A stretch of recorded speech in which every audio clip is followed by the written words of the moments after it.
The deadbolt slammed home at exactly 11:03 p.m. That was the only gift my stepmother, Leslie, gave me for my 18th birthday. Inside the warm foyer, my father, Scott, watched through the frosted glass, then turned his back. He didn't look sad. He looked relieved. I stood on the porch as the Minneapolis wind chill hit 30 below zero. I had a backpack, $152, and nowhere to go. I started walking toward the abandoned garden shed 3 blocks away, my usual hiding spot. That's when a hand grabbed my wrist from the shadows. It was Miss Agatha, the homeless woman who lived on the corner. Her grip was iron tight. She didn't ask for money. She leaned in, eyes wide with terror, and whispered, "Do not sleep in that shed tonight, child. Get a hotel room. If you go back there, you won't wake up."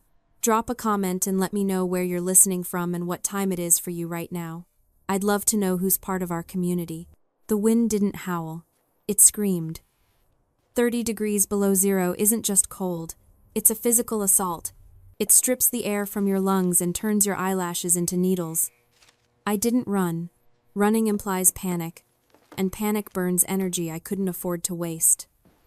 I walked, one foot in front of the other, boots crunching against the packed ice, heading toward the neon flicker of the Starlight Motel Miss Agatha had pointed out. I didn't look back at the house. There was no point. The warmth behind those windows wasn't mine anymore. It belonged to Leslie, my stepmother, and Tanner, the stepbrother who had smiled as the door clicked shut. The motel lobby smelled like stale smoke and desperation. The clerk didn't look up from his phone when I slid $40 across the counter. He didn't ask for ID. He didn't ask why an 18-year-old girl was checking in alone at midnight with nothing but a backpack. He just slid a key across the formica. It was a transaction. Pure and simple. Room 12 was freezing. I cranked the heater until it rattled and groaned, smelling of burning dust. I sat on the edge of the mattress, still in my coat, watching my breath plume in the air. This was the moment where I was supposed to break. This was the moment the tears were supposed to come, hot and fast, mourning the family I had just lost. But my eyes were dry. I stared at the peeling wallpaper and thought about my father. Scott, the man who had taught me to ride a bike, the man who used to sneak me extra dessert before Leslie moved in. For years, I had told myself he was a victim too, that he was just weak, bullied into submission by a wife who demanded absolute control. I had told myself that deep down, he was still on my side, just waiting for the right moment to stand up. Tonight, I realized that was a lie. He hadn't been bullied into silence. He had been conditioned into it. It's a trap, really the slow, insidious normalization of cruelty. It doesn't happen overnight. It starts with small concessions. Don't argue with her, Sydney.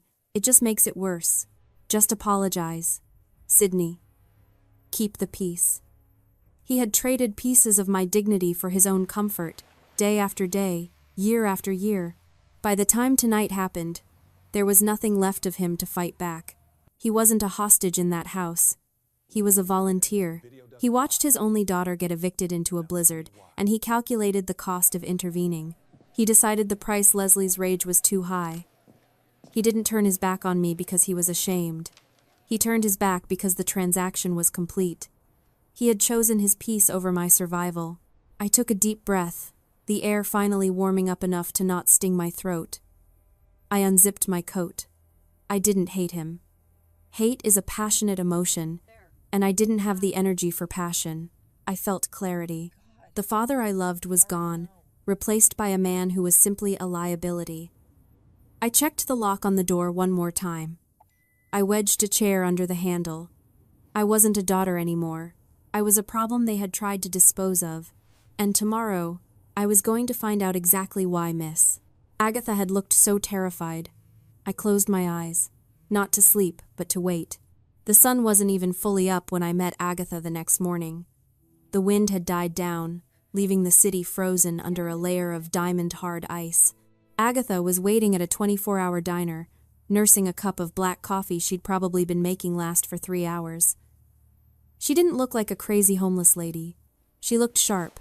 Her eyes were clear, her posture straight despite the layers of worn coats. She slid a tablet across the table. The screen was cracked, but the video was clear enough. "I used to be a legal secretary. Sydney," she said. Her voice raspy but precise. 30 years. I know how people hide things, and I know how they get sloppy. She pressed play. It was night vision footage from a trail camera. Agatha had mounted it on a tree overlooking the abandoned garden shed my shed. The timestamp was 11:45 p.m. Last night, 45 minutes after I'd been kicked out, a figure walked into the frame. Tanner, my stepbrother. He wasn't looking for me. He was carrying a shovel. I watched, my stomach turning to lead, as he started piling snow against the shed door. He wasn't clearing a path. He was packing it. Thick, heavy, wet snow, layer after layer, banking it up against the only exit until it was a solid wall of ice. He worked methodically. He checked the windows already boarded up from the outside. Then he stopped. He looked at the shed, where he thought I was sleeping, and he laughed. It wasn't a nervous laugh. It was the sound of someone who had solved a problem. He pulled out his phone, typed a quick text, and walked away. The video ended. I stared at the black screen. If I had been in there. If I had fallen asleep. The temperature dropped to 30 below. With the door barricaded, the airflow would have been cut off. The cold would have seeped in. I wouldn't have woken up. That wasn't an eviction, Agatha said softly. That was a tomb. I looked up at her. The anger that had been a cold knot in my chest suddenly expanded, filling my lungs, my throat, my eyes. It wasn't sadness anymore. It was rage. Pure, crystalline rage. "Why?" I whispered. "Why would he do that?" I was already gone. "Because you turning 18 means the trust fund unlocks," Agatha said. "And if you're not there to sign for it." "Who gets it?"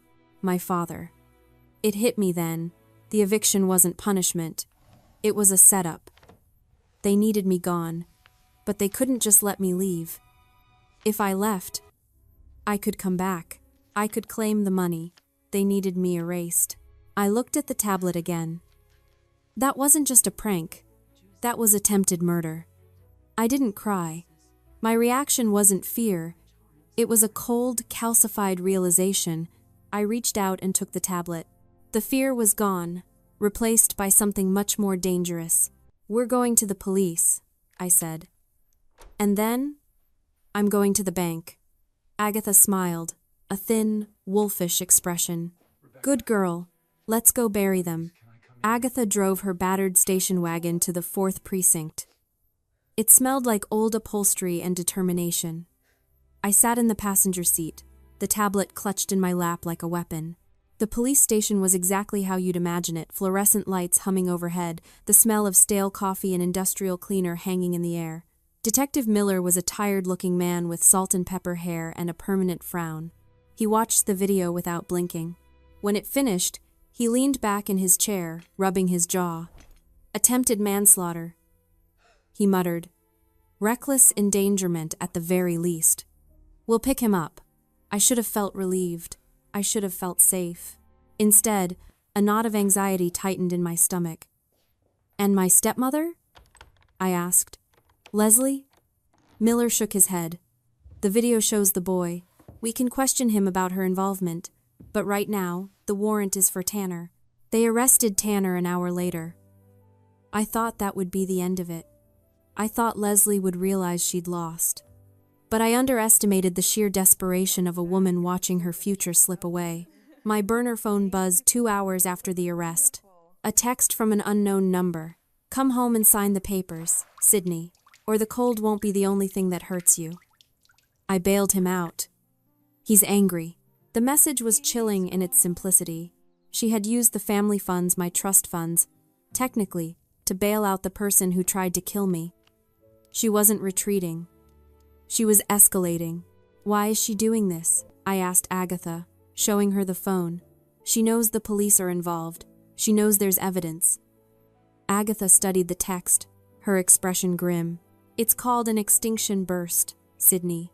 In psychology, It's what happens when a behavior that used to be reinforced suddenly stops working. When a toddler screams louder because you stop giving them candy. When a manipulator realizes their control is gone. She looked at me, her eyes serious. Leslie has controlled your father, your life, and the money for years. Now, the deadline is 48 hours away. If you don't sign those papers over to her, she loses everything. She's not thinking rationally anymore. She's a cornered animal. And cornered animals attack. My phone buzzed again. An email notification. Account frozen. Then another. Access denied. Leslie was systematically locking me out of every student account, every small safety net I had left. She was trying to starve me out. Then the social media notifications started. My phone lit up with messages from high school friends. Is it true? Are you okay? I opened Facebook. There was a long, rambling post from Leslie, tagged with my name. Please help us find our daughter, Sydney. She's had a mental break. Drugs are involved. We're so worried. If you see her, do not approach. Call us immediately. It was a masterclass in manipulation. She was painting me as unstable, dangerous, an addict. She was discrediting me before I could even speak. My father called. I stared at the screen, his name flashing like a warning. I let it go to voicemail. I listened to it later, his voice thick with what sounded like tears but felt like guilt. Sydney, please. You're tearing this family apart. Just come home. We can fix this. It's all a misunderstanding. Tanner didn't mean it. A misunderstanding. Attempted murder was a misunderstanding. I looked at Agatha. She's trying to bury me, I said. She's trying to make sure no one believes me. Agatha smiled, but there was no warmth in it. Let her try. She's fighting a war with rumors. We're going to fight with ink. She reached into her bag and pulled out a fresh notepad. Get some sleep, Sydney. Tomorrow, we go to the bank. And we don't wear hoodies, we dress for war. The next morning, I woke up with a plan. No more hiding. No more hoodies. I dug through my backpack and pulled out the only formal outfit I owned, a black blazer I'd bought for a school debate and a white blouse. It wasn't designer, but it was clean. It was sharp. It was armor. Agatha watched me dress, nodding approval. You look like trouble, she said. The good kind. We walked into the First National Bank downtown at 9 a.m. Sharp. The lobby was expansive, all marble columns and hushed tones. It smelled of money, old, quiet money. I marched up to the reception desk, Agatha trailing behind me like a bodyguard in a trench coat.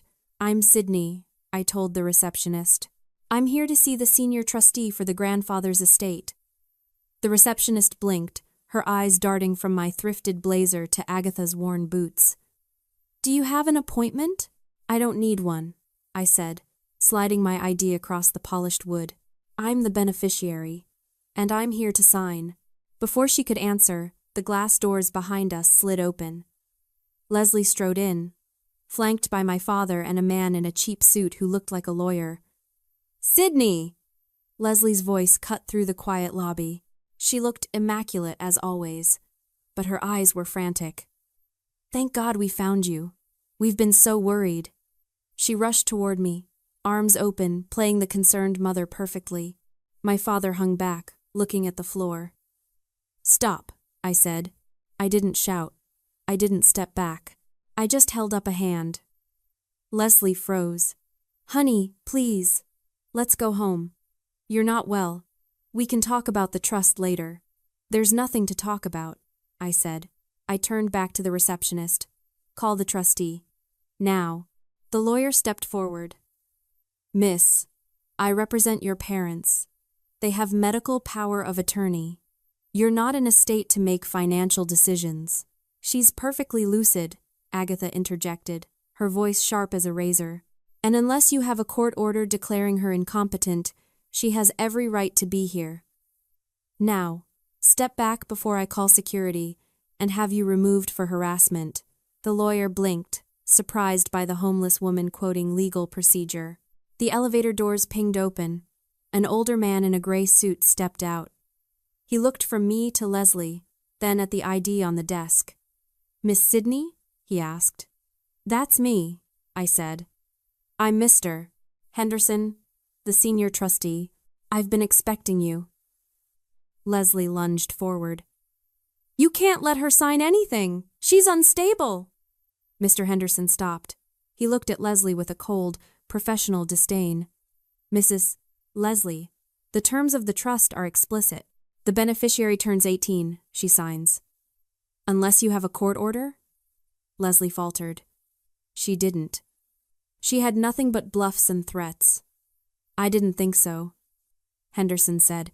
He ushered Agatha and me into the elevator. As the doors closed, I saw Leslie's mask slip.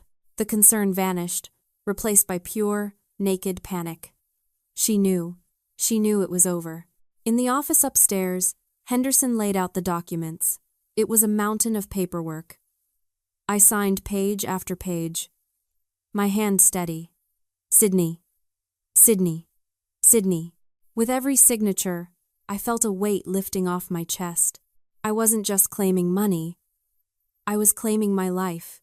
"There's one more thing," I said, capping the pen. "The subsidiary accounts. The ones my father and stepmother use for expenses." Henderson nodded. "The allowance cards?" "Yes." "Cancel them," I said. "Freeze everything. The house, the cars, the credit lines. All of it." Henderson typed a few commands into his computer. Done. As of this moment, they don't have access to a single penny of this estate. I leaned back in the leather chair. I was safe. I was free. Then Henderson cleared his throat. He pulled a thick, sealed envelope from a drawer. "There is a secondary matter," he said. "Your grandfather added a codicil to the trust a week before he died. A negligence liability clause." I frowned. "What does that mean?" "It means," Henderson said, sliding the envelope across the desk, "that he suspected something like this might happen. He stipulated that if you were ever found to be in a state of distress caused by your guardians, the trust would automatically fund a private investigation and prosecution against them." He opened the folder. Inside were bank records, Leslie's spending history, and a retainer agreement for a top-tier criminal prosecution firm. "By trying to hurt you," Henderson said. They triggered the clause. "The estate isn't just yours, Sidney. It's now the bankroll for their destruction." I stared at the papers. The irony was suffocating. They had tried to kill me for the money, and now, that same money was going to pay to put them in prison. "Do you want to initiate the proceedings?" Henderson asked. I looked at Agatha. She gave me a small nod. "Yes," I said. "Proceed." A week later, the temperature in Minneapolis finally broke freezing. I stood in the doorway of my new apartment, a small, warm studio with big windows. It wasn't luxury, but it was mine. There was a knock on the door. I didn't flinch. I checked the peephole. My father stood there. He looked 10 years older than he had a week ago. His coat was thin, his face gray with stubble. He was shivering. I opened the door, but I didn't step back. I blocked the entrance. "Sidney," he rasped, his voice cracking. "Please." "Can I come in?" "It's cold." "I know," I said. "I remember." He looked past me, into the warmth of the apartment. "We lost the house," he said. "The trust foreclosed. Leslie. She's gone. She took what cash was left and ran before the indictment came down. Tanner is in juvie. I have nowhere to go." He looked at me with wet, pleading eyes. "I'm your father, Sidney. Family sticks together. I didn't know it would go this far. I thought you'd be okay." "You didn't think," I corrected him. "You calculated. You weighed your comfort against my life. And you chose comfort. Now the bill is due." He reached out a shaking hand. "Please, just for tonight." I looked at his hand. The same hand that had turned the deadbolt on me a week ago. I reached into my pocket and pulled out a single key. It was old and rusted, the key to the garden shed. "Here," I said, dropping it into his palm. "It's 3 blocks away. If you hurry, You can probably clear the snow from the door before sunset.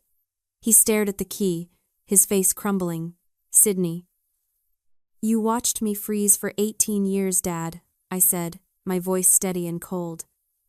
Now, you can watch yourself. I stepped back and closed the door. The sound of the lock clicking shut was the most satisfying sound I had ever heard. It was final. It was justice.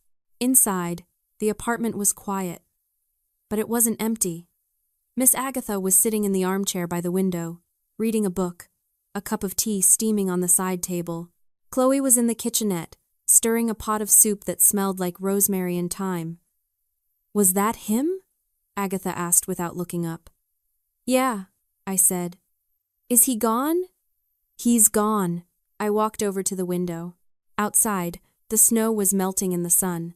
The world was thawing. I looked at Agatha, the woman who saved my life for nothing but kindness.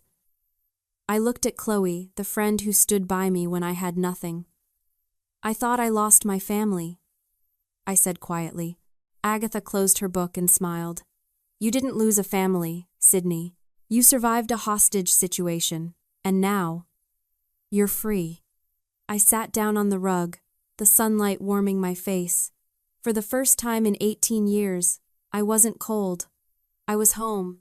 If you've ever had to choose your own peace over a toxic family member, leave a heart in the comments. Share this story with someone who needs to know they aren't alone.